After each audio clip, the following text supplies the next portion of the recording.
maybe. Love battling the tech here.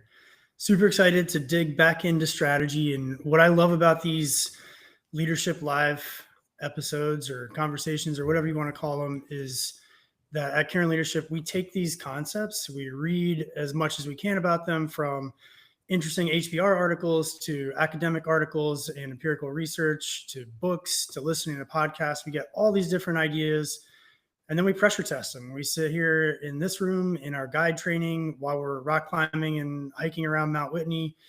And we talk about these concepts and try to figure out what is the most useful thing to know about them. How do you apply them in actionable ways instead of theoretical, interesting to know type things?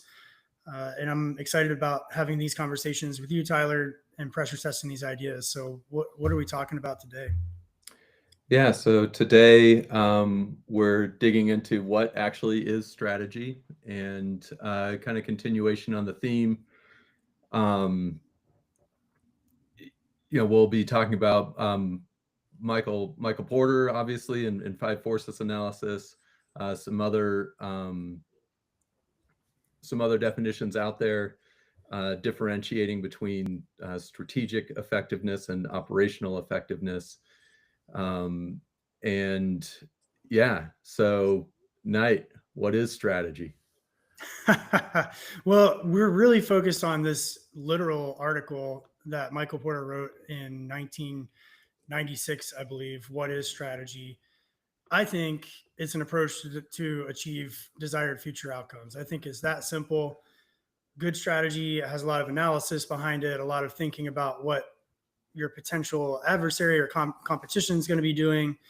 But it comes down to what's your approach. Are you trying to stay safe in the mountains by moving fast and kind of skimping on the systems, not trying to make everything super robust because you know the faster you move, the less consequence or the less likelihood of consequence happening? Or your approach is to do really robust systems and make sure that everything's hyper safe. That's your strategy. What do you think, Tyler? Where are you sitting on this these days? Yeah, I'm with you on that. That it is like, I think approach is the best word that I've seen as part of our discussions lately. I do think integrated is another good word there, because the idea that not all important decisions about how you're going to do things are strategic, but the degree of strategery, if you will, Yes. is related to how much that decision impacts just about everything that you're doing. So to take the fast and light versus expedition approach, very much influences like how much food you're going to bring, what types of clothing you're going to bring, what types of shelter you're going to bring. Are you bringing? When I was reading about a early expedition out in the Himalaya, they had something like 60 bottles of regular wine, 18 bottles of the fancy stuff, and then 3 bottles of brandy and 2 bottles of champagne. It's like, okay, or you can bring like 82 goo packets and try to make it up the same mountain. But like the degree of how integrated that decision or that approach is, I think impacts how strategic it is. Yeah, and I think this comes back to the conversation we keep having of, when you define something, is the definition inherently good? I think a good strategy certainly is integrated, but you don't have to think of it. I think it puts too much pressure on people to say, well, is it integrated? And then you get into this analysis paralysis of, well, it's not integrated enough. We haven't done the 5 forces analysis. We have to spend more time trying to figure out what our competitors are doing, instead of just saying like, we just need an approach and then integrating along the way.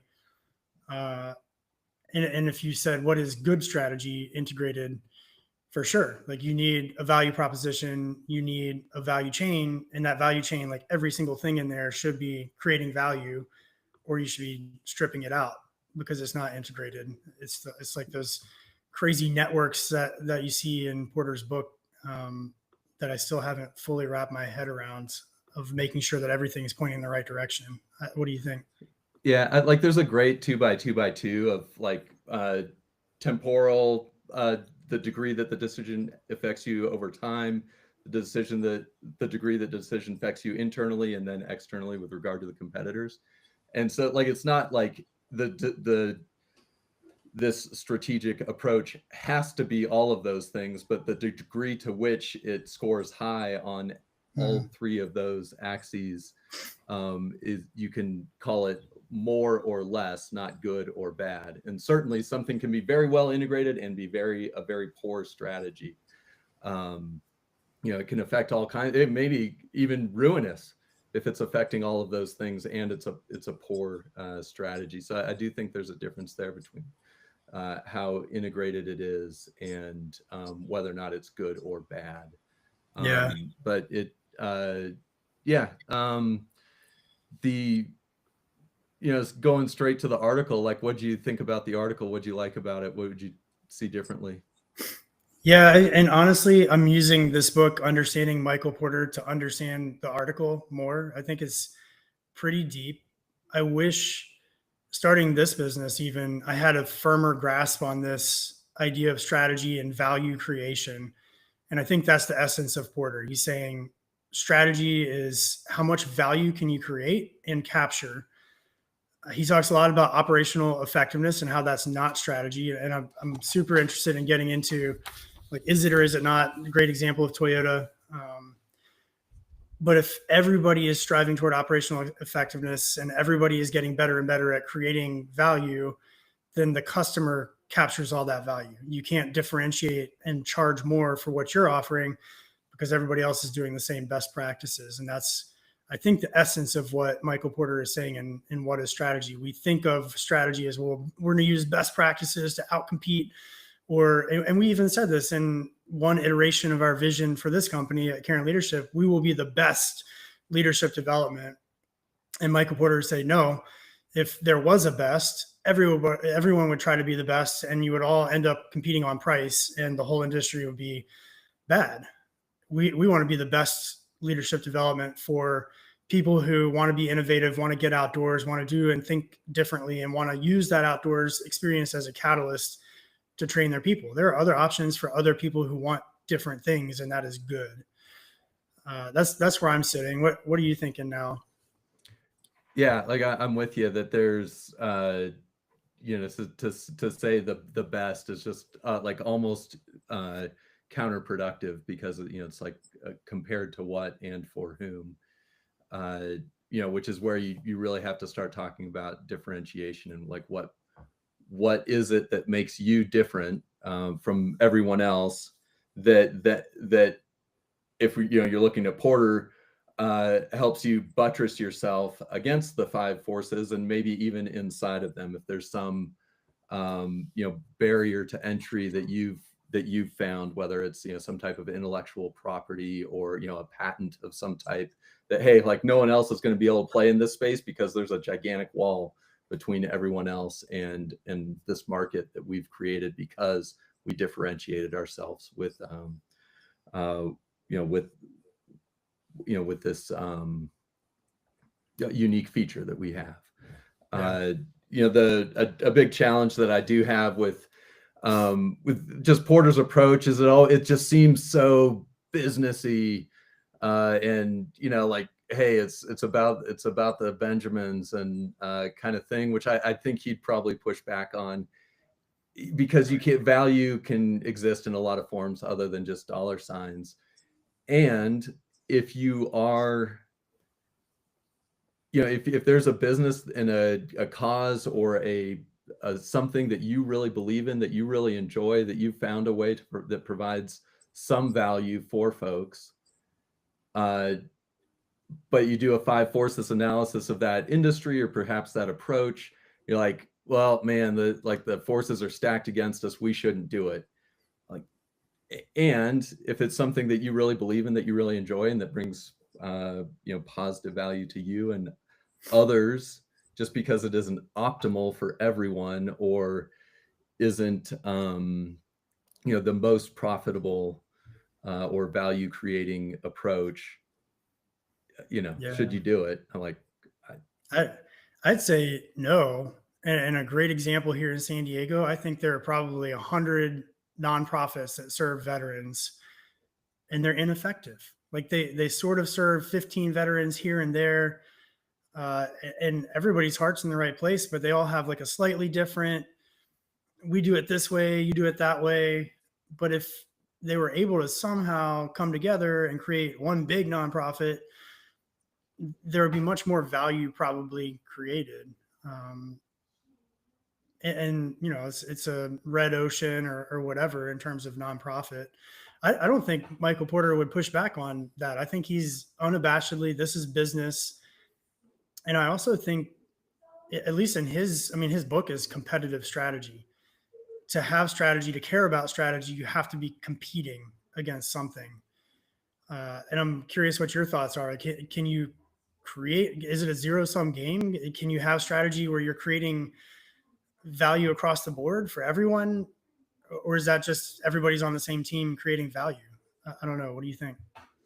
Yeah, like I'm with you on the service organizations. When we started Always Further in 2018, I think the number was 43,000 across the U.S. And a good friend who was executive director and founder of a very successful one said, like, don't even think about it, man. There's way too much going on, and you know, everybody, it just turns into infighting and creates bad blood. You know, everybody's going after the same donors, things like that. But the yeah, I think it's tough, and you know, maybe we're talking about or maybe I am talking about like a lifestyle business where it like generates just enough to kind of keep you going, keeps you happy, and you know, you don't care about like competing against the biggest players out there because you have enough to sustain the business, sustain the joy that you bring from it, to provide value to others that enjoy the service that you provide.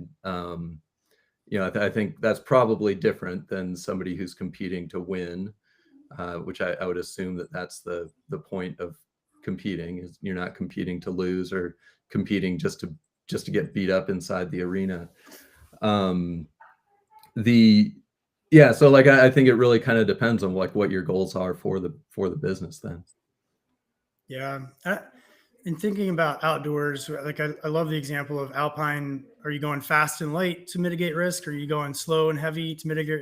Both have the same outcome. One's maybe more fun for me, and other people might prefer the other one, and the feeling of safety of moving slow and deliberately.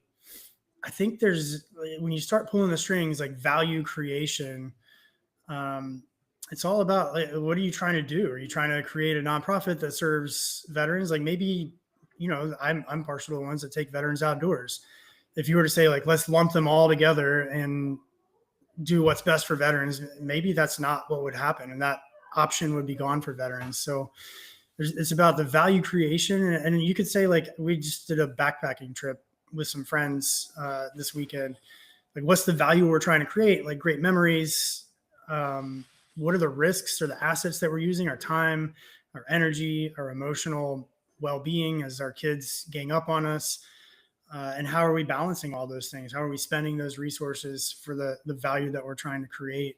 And potentially you could even say that we're competing against other things. Like we could stay home, relax, recharge, come into the new week ready to go, not frantically trying to pack lunches as we get home from the Sierras at bedtime. Those are things kicking around my head. What do you think in terms of like, does it have to be competitive?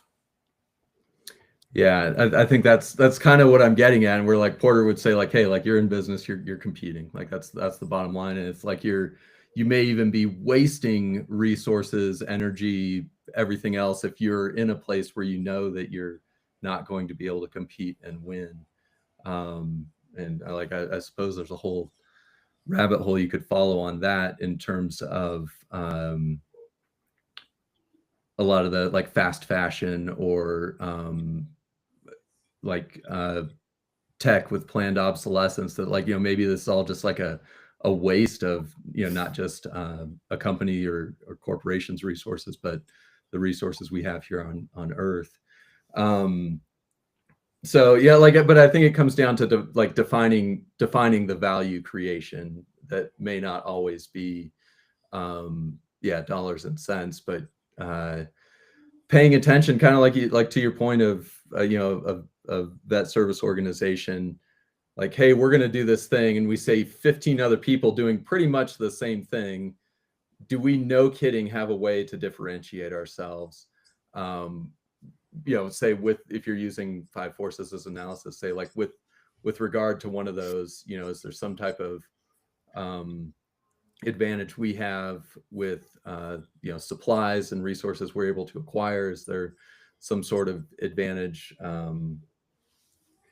that we have in another one of the forces that like, no kidding, sets us apart? And like the article I just sent you this morning, where they're talking about competing on resources, they kind of chide managers for often thinking that their core competency is what is, no kidding, their differentiator. And they say you need to look at not your core competence, but what's your distinctive competence. Like, no kidding, what makes you distinctive? And it can't be a gut feeling. It has to be based on analysis of other folks' competencies and the values that they're creating out there, which I thought was a very interesting observation.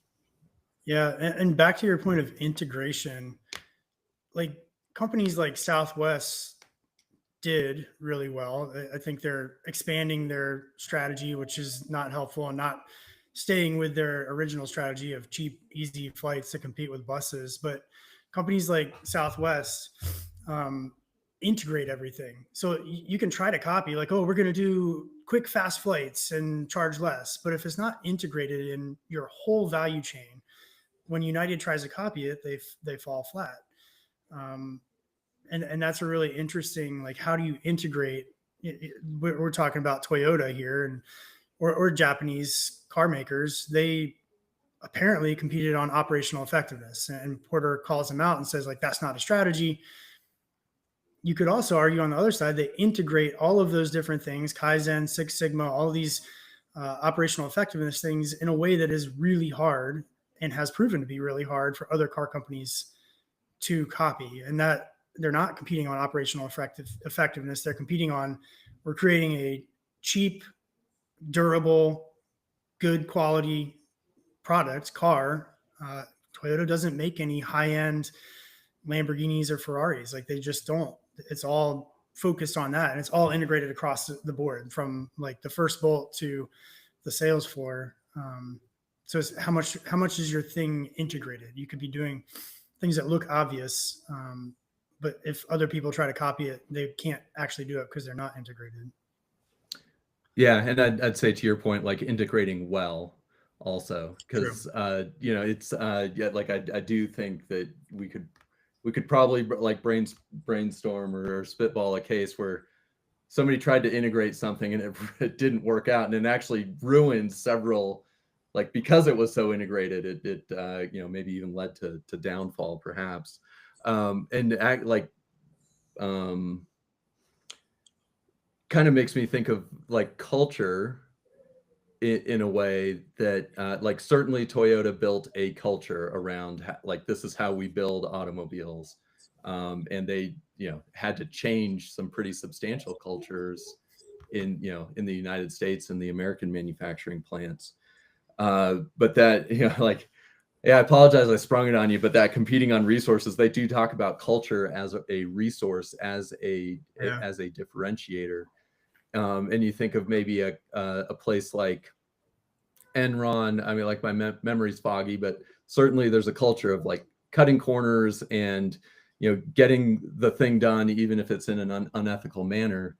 And if that's permeated, integrated throughout the entire company, it could have some pretty substantial downfalls. And if there's, on the other hand, Toyota, like the culture of like, of quality, of, hey, like, hey, even if we have to stop the assembly line because something's gone wrong, like, we're going to do that. We're going to get it fixed as quickly as possible. And that, or just like the Kaizen of efficiency, like, we're literally going to count steps that people are taking as they're doing their job, their value creation for us. I think that becomes more, to me, that becomes more than operational efficiency. That becomes a culture thing. That's a resource that is much harder to duplicate. It will eventually be duplicated, and certainly it is, it's everywhere now. We wouldn't be saying the word Kaizen if it wasn't for that. But but there's like certainly a time where that buffer can happen, that allows you to gain market share or grow to a point where you become pretty dominant. And then again, to this article's point, like you have to, and we've talked about this, you have to continually be looking forward, because just saying like, oh yeah, we nailed that efficiency strategy, permeated through our culture, and like we're good. You have, like, strategy is continually assessed and looking forward to, so what's next now when everyone catches up with us. Yeah, we talked in the first one of these, I think, about culture and strategy, which one comes first. I think originally you said strategy has to drive everything. Um, is that still where you sit? I, Strategy primary, or like how are you looking at it now? I think there's still a little bit of chicken and egg, but if you're sitting down to create a business, I would be amazed if somebody's like, hey, listen, we're going to make a culture of, like we're going to have ping pong tables and nap pods, and like, this culture of just like fun and inclusivity and, like wellness, and everybody's taken care of. Now what business should we be in, and what strategy should we follow? Like that, to me, that seems a little bit backwards, but it's like, hey, we're going to make the most innovative software platforms in the world, and we're going to do it by, starting with search engines, and then move towards, other forms of knowledge management. And to do that, to follow that approach effectively, we're going to have this culture that supports it, where we're bringing in the best and brightest, and we're taking care of them in a way that no one else will. I'm somebody who's studied Google, their history and their culture would probably tell me I have it all wrong, but I would think that you kind of have to decide where you're going to operate, which requires some analysis of the 5 forces, and the culture will be integrated with that. But if you can't separate them from each other. But I'd be hard pressed to see like, hey, we created a culture, and now we're going to create a strategy or a business model alongside that culture. Yeah, and I think still vision. Like you have to have a vision. Nobody sits down to write a strategy. You sit down to write a vision. Where are we competing? Why are we competing? Why do we care about this? From a nonprofit to serve veterans, like we think that veterans ought to be outdoors, and that will help them be healthier and happier as they transition, or whatever it is. And I think that vision simultaneously drives culture and strategy. And if the two, like the value chain, integrating that value chain at Southwest, like people are happy and efficient and all these things. And I don't think you believe this at all, but having ping pong tables isn't culture at all. That's a giant mistake for companies to say our culture is going to be awesome because we have games and free lunches. That a lot of companies frankly make. That isn't the culture. The culture is, what do people do? What can you always expect? Do people always show up to meetings on time, or do they sometimes not? Do people always give each other feedback, or do they fail to hold each other accountable? Those are the things that drive culture, I think. And those things are integrated really tightly with your value chain, with your value proposition. Like you don't hire people who can't provide the type of culture and the type of actions that would drive a value chain that your strategy is based on. Yeah, I mean, like artifacts of the way that you're trying to take care of your people, are certainly the top part of the iceberg that is supported by much greater forces down below that you're speaking about there. Yeah, I mean, I don't disagree with you. The culture has to be an integral part of it, and both are related to the vision. And I think you could even apply that to the mountain climbing fast and light versus expedition approach. Is like, what is your vision for this? And depending on how you describe that, may drive the approach or strategy that you take, and the culture that goes along with it as well. But yeah, it does. does come I'm down to thinking vision. about guiding people out of shape in a fast and light, like rock fall zone on Shasta. And like, that is the worst, where you're like, you got to hurry up. And you're like, I can't go any faster. And you're like, wow, I really don't want to spend any more time here. So yeah, like if you're fast and light, that's your culture. It dictates who you even invite on the trip. Yeah. Want to start wrapping up here. Actionable takeaways. Is there anything you want people who are watching or listening to this to say, try today or this week, put on their Google Calendar? Yeah, I'd say like take a look, like if you think you're making a strategic decision, like take a look at how, like if you think it's strategic as opposed to just important, how integrated is that in your, the degree of integration, and then take a look as like, is this going to have virtuous positive effects or ruinous disastrous effects due to the degree of that integration. Over time, internal to the company and external to the company, amongst competitors and customers, is certainly a framework you can use. I'd also advise reading these articles, and we've got a link in the chat here to a whole bunch of resources that we follow, or that we read to try and learn about this stuff. And some agree with each other, some don't, some just have different perspectives. But I would really recommend reading. Start with What is Strategy by Porter. And there's a whole bunch of other ones on there as well.